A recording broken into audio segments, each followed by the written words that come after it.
Abali ku TikTok mbalamusizzaako bassebo ne bannyabo mujje baliko mwebalaga Serukeera agabayoro by'okkira emigwabya ku mpampagalu. Nze musisi bossa Geoffrey Munnabusiro nkonge ya muvule nantagwira kye yati mu kiwoowolo munyogwavu atalina mazzi talya saavu omwana w'abambejja omukenkufu mu lulimi lwa Ssaabasajja era Ssaabasonyi wa Lukaluwoomya okwetoloola Ssengendo Nabulamu. Ndi mwana wa Ndiga era nga nze Ssengule omwaka 2022. Bassebo ne bannyabo njagala tujjukire nnyo omusajja yali atambula ebibye ngali ku lugendo lwe naye n'atuuka awantu nga waaliwo bambi abaali bafiiriddwako omuntu waabwe era yabasanga bali mu kuteekateeka kutwala muntu oyo bamusuule mu kibira. Embeera ey'okuziika yali tennabaawo nga tebanaba kufuna amagezi ago kale nga tebamanyi kyakukola ekituufu ekiyinza okubayamba okuba n'omuntu we bamuterese nga abeerawo ne babeera baana n'abazzukulu nga musobola okubalaga ne mubagamba nti wali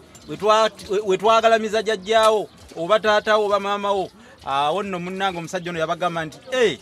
mugenda kukola kintu tugenda kumusuula. Tugenda kumusuula tugenda musiba mu mbugo tutwaleeyo mu kibira tusuuleeyo. Kale omusajja ono yabagamba nti nze ekintu mugenda kunkolera ekintu kimu. Bwe muba nga mwagala omuntu wammwe ono abeereko awantu waali nga musobola n'okulaga abaliddawo abaana nti wano we yagalamira ekijjukizo mbalage engeri gye mugenda okukola ki okolamu ekintu kino naye ngenda kubasaba omutango nti otya tubuulire nga babuulira nga bagamba mumpe ente 40 ente yabasaba ente mmeka 40 munnange nno bano beekubakubanga ente bo tebaziina kubanga baali bantu abasigiddwa obusigirwa abantu naye eyabasigira nannyini nte ezaali mu kiraalo teyaliiwo ne bagenda mu kiraalo ekya nnyini kiraalo ekyo nnyini nte ezo nyini maka ne bajjamu ente ne bazibala ne bagamba kubanga naffe twagala okumanya ddala kiki akikola atya omusajja twagala tulaba agenda kikola atya ne babala ente ze yabasaba 40 n'aziteeka wali bwe yamala okukakasa nti nno ziweze n'abagamba tugende mu manju munnange baamutwala ne bamulaga we bakoma naye emanju ku kibanja gye bakoma n'atandika okusima ekinnya. Kakati bwe yamaliriza n'abagamba muleete omuntu oli nga bamusibye bulungi mu mbugo ne bamuteekayo naye bano ne beeralikira nnyo ne bagamba semaka owamuno bw'anadda nannyini nte zino bw'anadda mu kiraalo nga teziwera nga taziraba tunaamugamba tutya.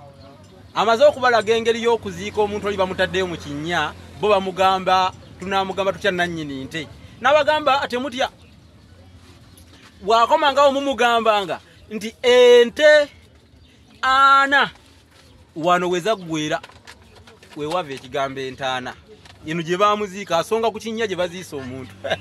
ente 40 wano wezaggwera kale wewava ekigambo Entaana naye nga ziba ente 40 Entaana ani atagitya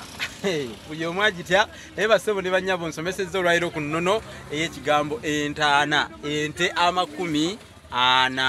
Entaana n'olwekyo Entaana kiggwayo ente 40 Entaana ogitegede tewali awo yakukimanya naye nga ate twetaaga okumanya ennono y'ebintu. Nze musisi bossa Geoffrey Munnabusiro kati mbasiibudde sidda ngenze era ngenze ngendedde ddala mukungujjo butalaba mabega awangaale maaso moogi.